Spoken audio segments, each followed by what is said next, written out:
नमस्कार मंडळी, संजय गांधी निराधार योजनेमधील सर्व बांधवांसाठी हा जो व्हिडिओ आहे अतिशय महत्त्वाचा राहणार आहे। बघा, विशेषतः जे दिव्यांग बांधव आहेत त्यांच्यासाठी हा व्हिडिओ खूप महत्त्वाचा राहणार आहे। तर बघा, दिव्यांग बांधवांसाठी जे सामाजिक न्याय विभाग आहे हा वेळोवेळी नवनवीन योजना राबवत असतो।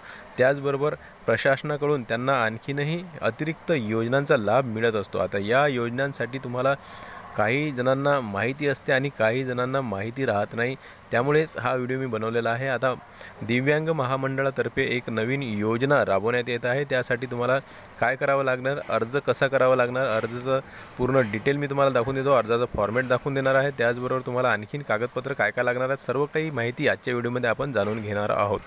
तर नमस्कार, मी देवानंद गव्हांदे स्वागत करतो आपल्या लाडक्या यूट्यूब चॅनलमध्ये, ज्याचं नाव आहे टेक्निकल मराठाजी। या चॅनलवर जर तुम्ही नवीन असाल तर चॅनलला सबस्क्राईब करा, व्हिडिओला लाईक करा आणि शेअर करायला विसरू नका। चला तर आजच्या व्हिडिओला आपण सुरुवात करूया।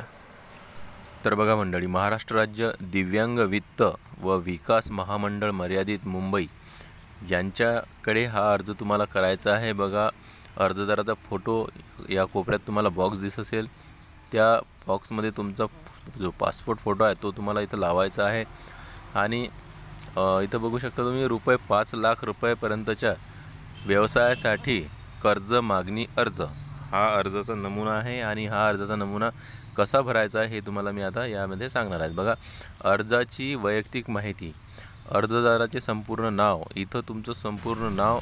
एक गोष्ट लक्षात घ्या, इथं दिव्यांग बांधव आणि भगिनी ह्या दोघंही अर्ज या ठिकाणी भरू शकतात। आणि तुम्हाला त्यामध्ये कोणत्या योजनेसाठी कर्ज पाहिजे, व्यवसायासाठी कोणत्या व्यवसायासाठी कर्ज पाहिजे यामध्ये तुम्हाला इथं नोंदवायचं आहे। त्याचबरोबर तुमची जन्मतारीख आणि तुमचं सध्याचं वय किती आहे हे सुद्धा तुम्हाला इथं टाकायचं आहे। त्याचबरोबर इथं बघा, वडिलांचे किंवा मग पतीचे संपूर्ण नाव इथं तुम्हाला टाकायचं आहे। त्याचबरोबर बघा, दिव्यांगत्वाचा प्रकार व प्रमाण, म्हणजे इथं तुम्हाला प्रकार दाखवायचा आहे आणि प्रमाणपत्राची जी झेरॉक्स आहे ते सुद्धा इथं तुम्हाला लावायचे आहे या अर्जासोबत।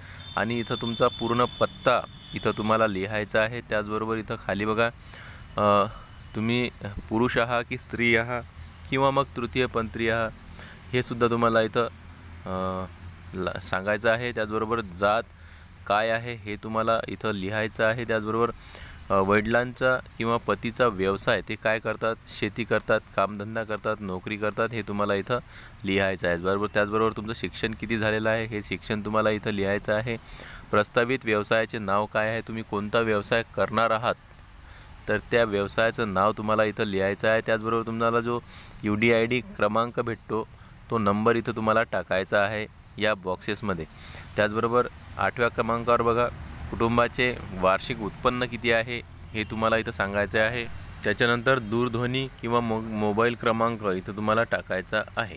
आता कागदपत्रे कोणती जोडायची आहेत तर तुम्ही इथं बघू शकता, या बॉक्समध्ये त्यांनी पूर्ण डिटेल दिलेली आहे कागदपत्रांची, आणि यानुसारच तुम्हाला सर्व कागदपत्रे या ठिकाणी जोडायची आहेत। बघा, दिव्यांगत्वाचे प्रमाणपत्र वैद्यकीय मंडळाचे हे तुम्हाला इथं जे साक्षांकित प्रत आहे ते जोडायचे आहे। त्याचबरोबर मतदान ओळखपत्र, पॅन कार्ड, आधार कार्ड यामधून एक काहीतरी तुम्हाला त्या ठिकाणी जोडायचं आहे। त्याचबरोबर वयाचा दाखलासुद्धा तुम्हाला इथं द्यावा लागणार आहे। स्थानिक वास्तव्याचा पुरावा, म्हणजे तुम्ही ज्या ठिकाणी राहतात त्याचा पुरावा तुम्हाला द्यावा लागणार आहे। शैक्षणिक अर्हतेचं प्रमाणपत्र, म्हणजे की 10वी 12वीची मार्कशीट वगैरे जे काही तुमचं प्रमाणपत्र असेल ते तुम्हाला इथं लावायचं आहे। कर्जबाजारी नसल्याचा नादेय प्रमाणपत्र हे सुद्धा तुम्हाला द्यायचं आहे। विवाह नोंदणी प्रमाणपत्र विवाहित महिलांसाठी राहणार आहे, ज्या महिला दिव्यांग आहेत त्यांच्यासाठी ही अट आहे। आणि हे प्रमाणपत्रसुद्धा तुम्हाला या अर्जासोबत जोडावं लागणार आहे। त्याचबरोबर 3 पासपोर्ट आकाराचे फोटोसुद्धा तुम्हाला लागणार आहेत। त्याचबरोबर व्यवसायासाठीच्या जागेचा पुरावा, म्हणजे तुमचा व्यवसाय तुम्ही कुठे सुरू करणार आहात ते तुम्हाला इथं दाखवा लागणार आहे, सांगावं लागणार आहेत। 7/12, त्याचबरोबर 8 किंवा नगरपालिकेची कर पावती इत्यादी तुम्हाला या ठिकाणी जोडावं लागणार आहे। रहिवासी प्रमाणपत्र, तहसील कार्यालयाकडील रहिवासी दाखला हे सुद्धा तुम्हाला इथं लागणार आहे। बँकेकडून कर्ज अथवा सरकारी अनुदान घेतले असल्यास तपशील, आता या अगोदर तुम्ही जर कर्ज घेतले असेल तर त्या बँकेचा तपशील, त्या कर्जाबद्दलचा तपशील तुम्हाला इथं सांगायचा आहे। त्याचबरोबर प्रतिज्ञापत्र आहे, हे प्रतिज्ञापत्रसुद्धा तुम्हाला फिल करायचं आहे, भरायचं आहे। आणि यामध्ये तुम्ही बघू शकता की अर्जदार माझ्या परिचयाचा असून त्यांनी नमूद केलेली माहिती सत्य आहे। निर्देशित बाबींकरिता आम्ही जबाबदारी स्वीकारत आहोत।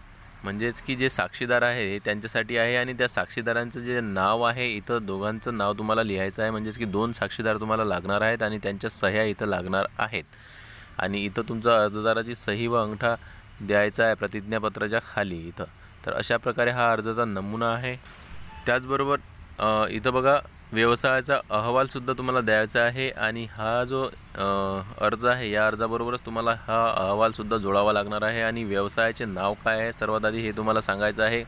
व्यवसाय ज्या ठिकाणी करणार आहे तो पत्ता तुम्हाला सांगायचा आहे। गावात करणार आहात की तहसीलच्या ठिकाणी करणार आहात की जिल्ह्याच्या ठिकाणी करणार आहात, कुठे करणार आहात त्याचा पत्ता तुम्हाला द्यावा लागणार आहे।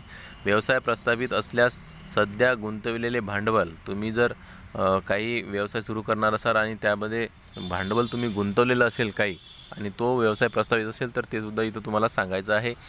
योजनेचा तपशील तुम्हाला इथं द्यायचा आहे। स्वतःची जमीन आहे का हे सांगायचं आहे। रोड जे इमारत स्वतःची आहे का हे सांगायचं आहे। धंद्याचे लायसन्स आहे का ते द्यायचं आहे, असेल तर क्रमांक टाकावा लागणार आहे। उद्योग निवडायचे कारण हे सुद्धा तुम्हाला इथं लिहावं लागणार आहे।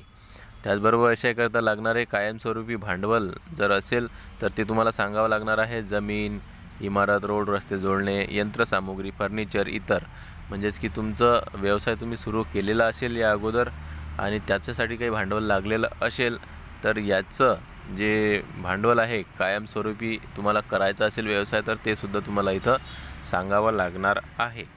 त्याचबरोबर 3 महिन्याकरिता लागणारा कच्चा माल, 3 महिन्याकरिता इतर खर्चासाठी लागणारी रक्कम, यासुद्धा रकमी तुम्हाला इथं भराव्या लागणार आहेत। जर 3 महिन्यासाठी तुम्ही व्यवसायाचा अर्ज भांडवल सांगितलं तर मग नफ्याचा अंदाजसुद्धा तुम्हाला इथं सांगावा लागणार आहे। कच्चा मालावर खर्च, मजुरी खर्च, कर्जावरील व्याज, घसारा, दरवड रक्कम, इतर किरकोळ खर्च आणि त्यामधून तुम्हाला मिळणारी रक्कम, एकूण विक्रीतून मिळणारी रक्कम, इतर जमा, एकूण जमा, तर या प्रकारचं जो सर्व माहिती आहे तुम्हाला इथं फिल करावी लागणार आहे।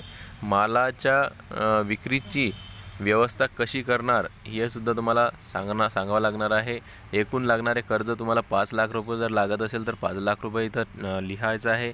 महामंडळाकडून 95% जी रक्कम आहे ते तुम्हाला इथं लिहायची आहे। त्याचबरोबर स्वतःचे भांडवल 5% हे तुम्हाला रक्कम इथं टाकायची आहे आणि एकूण 5 लाख रुपये अशा प्रकारचं तुम्हाला या ठिकाणी लिहायचं आहे। तर यानंतर आहे ठिकाण, तुम्ही कोणत्या ठिकाणचे आहात ते ठिकाण लिहायचं आहे, दिनांक लिहायचा आहे, अर्जदाराचं नाव आणि सही व अंगठा तुम्हाला इथं द्यावा लागणार आहे।